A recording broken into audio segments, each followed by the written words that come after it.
of the Empire State Building. Z100, New York.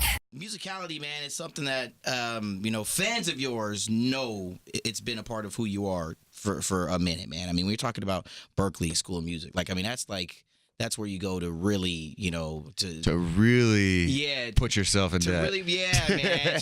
You're diving in. I mean, it's not that you're just peddling mixtapes on the side of the street. Has that always been? Was that a part of growing up for you with your family? Did you come from a musical family? Was it always something that you knew? Like, yeah, when I make this transition into going to such a prestigious musical school, that I could hold my own. I mean, not directly. My family doesn't come from music, but everyone's involved. My dad's a huge fan of jazz, and my grandfather was too. My grandfather had a club in Manhattan in the '80s called the Cellar. Wow. And that was where Stevie Wonder would play. I thought you were about to say that was where I used to sneak in. And, you know what I'm saying? I wish. I wish I was old enough for that.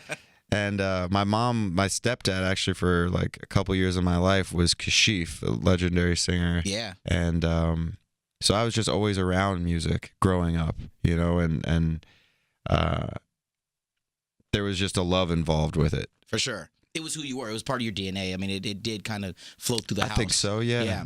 What was that first, or what were some of those first instruments that you gravitated towards, dude? Because, listen, it's not just the writing process that you're doing. I mean, you're creating, you're making a beat, you're doing the whole 9 yards. So what was that first instrument that you picked up that you really were like, you know what? I can bang around this drum for a little bit and... That's funny you say drums. I thought I wanted to be a drummer. Yeah. I thought I wanted to be Travis Barker, and then I realized I didn't have any of what you need except for the energy. I had the energy, and that was it. I had none of the not choreography. But you couldn't put together.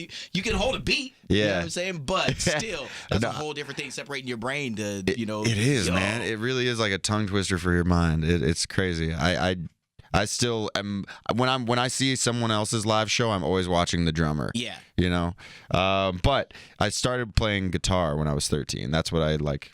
I was like, okay, I need to write songs. I need to learn an instrument. So I started learning the guitar one string at a time. Yeah. Just teaching myself with tabs on the internet. Holy crap, dude. From the top of the Empire State Building.